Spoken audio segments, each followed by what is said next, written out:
కర్ణాటక కాంగ్రెస్ లో రాజీనామా హెచ్చరికల వ్యవహారం హైకమాండ్ దృష్టికి చేరింది. మంత్రి పదవులు దక్కక అసంతృప్తితో ఉన్న కొంతమంది నేతలు రాజీనామాలకు సిద్ధమవుతున్న నేపథ్యంలో కాంగ్రెస్ అధిష్టానం ఇప్పుడు సీరియస్ గా స్పందించినట్లుగా సమాచారం. ఈ అంశంపై సీఎం డీకే శివకుమార్తో హైకమాండ్ ఫోన్లో మాట్లాడి రాజీనామా హెచ్చరికలు చేసిన నేతల వివరాలను కోరినట్లుగా తెలుస్తోంది.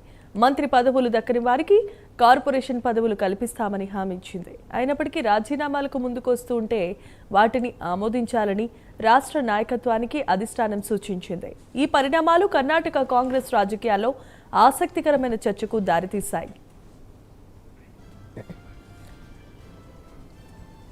రైట్, ఇక కర్ణాటక రాజకీయాలకు సంబంధించిన మరిన్ని అప్డేట్స్ ను మా నేషనల్ బ్యూరో చీఫ్ కళ అందిస్తారు. కళ, రాజీనామా హెచ్చరికలతోటి ఒక్కసారిగా కర్ణాటక కాంగ్రెస్ కి సంబంధించినటువంటిది అధిష్టానం సీరియస్ కావడము కొద్దిసేపటి క్రితంగా ఇటు కర్ణాటక ముఖ్యమంత్రి డీకే శివకుమార్ ఎవరైనా కానీ రాజీనామా చేస్తే క్షణాల్లో నేను ఆమోదిస్తాను అంటూ కూడా చాలా కీలకమైనటువంటి వ్యాఖ్యలు చేయడం జరిగింది. దాదాపు నిన్న రాత్రి నుంచి జరుగుతున్నటువంటి పరిణామాలు, నిన్న ఏదైతే 20 మందితో కూడినటువంటి మంత్రివర్గ కేబినెట్ విస్తరణ పేర్లను ప్రకటించిన తర్వాత అంతర్గతంగా కొంతమంది సీనియర్ నాయకులు ప్రత్యేకంగా సమావేశం కావడము, ఆ సమావేశానికి సంబంధించినటువంటిది ఇటు కాంగ్రెస్ కి సంబంధించినటువంటి హైకమాండ్ కి తెలియడము, దీనిపై కూడా రాత్రంతా కూడా చర్చలు ప్రధానంగా ఇటు బెంగళూరు వేదికగా ఢిల్లీ వేదికగా కూడా జరిగినటువంటిది. ఒకవైపు డీకే శివకుమార్ కి చాలా మంది సీనియర్లు రాజీనామా చేస్తామంటూ కూడా కొంతమంది ఆల్టర్నేట్ తర్వాత కొంతమంది బహిరంగంగా చెప్పడం కూడా జరిగినటువంటిది. ఇందులో భాగంగానే ఇటు అధిష్టానము కీలకంగా డీకే శివకుమార్ కి ఫోన్ చేసి ఎవరైనా రాజీనామా చేసినా గానీ ఖచ్చితంగా వారిపై వెంటనే చర్యలు తీసుకునే విధంగా కూడా ఈ విధంగా ఆదేశాలు కూడా ఇవ్వడంతో ఒక్కసారిగా ఇటు కాంగ్రెస్ కి సంబంధించినటువంటి చాలా మంది సీనియర్ నాయకులు వెనుకడుగు వేశారు అన్నటువంటిది కూడా వార్తలు కూడా వస్తుంది.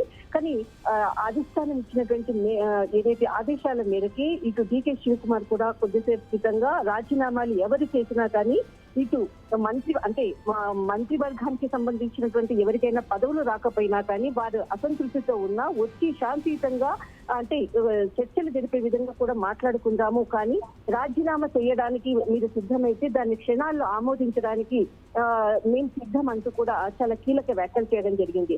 ఇక్కడ దాదాపు నిన్న కూడా చాలా రాత్రి డీకే శివకుమార్ ఎక్స్ లో వేదికగా కూడా ఒక స్టేట్మెంట్ కూడా ఇవ్వడం జరిగింది.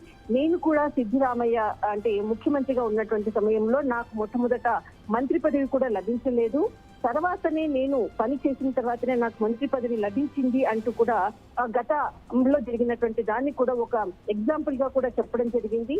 కానీ అందరూ కూడా కొంత ఓపికతో ఉంటే ఖచ్చితంగా అందరికీ పదవులు ఉంటాయి, అందరికీ పదవులు లభిస్తాయి అంటూ కూడా సీనియర్లు అందరూ కూడా దీన్ని గమనించాలి అంటూ కూడా మరొక వైపు రాత్రి ఇచ్చినటువంటి ఏదైతే కార్యకర్తలు ఉద్దేశించి చెప్పినటువంటి మాటలు.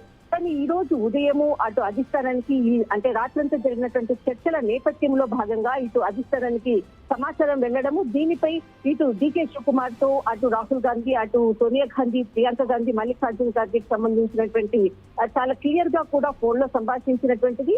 ఎవరైనా రాజీనామా చేసినా కానీ ఖచ్చితంగా ఆమోదించాలి అన్నటువంటిది కూడా క్లియర్ ఆదేశాలు కూడా ఇవ్వడంతో ఇటు సీఎం కూడా మరొక పక్క ఇటు క్లియర్ గా కూడా కార్పొరేషన్ పదవులకు కానీ ఏదైనా కానీ శాంతియుతంగా మాట్లాడుకుందాము, రాజీనామా మీరు చేయడానికి సిద్ధమైతే ఆమోదించడానికి క్షణాల్లో నేను సిద్ధం అంటూ కూడా ఈ విధంగా మెసేజ్ ఇచ్చినటువంటిది ప్రస్తుతం ఉండేటటువంటి కర్ణాటక రాజకీయాల్లో అటు చాలా మంది ఈ ఆదేశాలతోటి ఈ డీకే శివకుమార్ ఇచ్చినటువంటి చాలా క్లియర్ గా కూడా కార్యకర్తలకు అర్థమయ్యే విధంగా ఇచ్చినటువంటి పిలుపు మేరకు ఏ విధంగా ఈ రోజు జరగబోయేటటువంటి రాజకీయాలు అనుకోవచ్చు, మరికొంత కీలక సమావేశాలు కూడా కొంతమంది సీనియర్లు కూడా అంతర్గతంగా సమావేశాలు నిర్వహిస్తున్నారు అన్నటువంటిది సమాచారం కూడా ఉంది.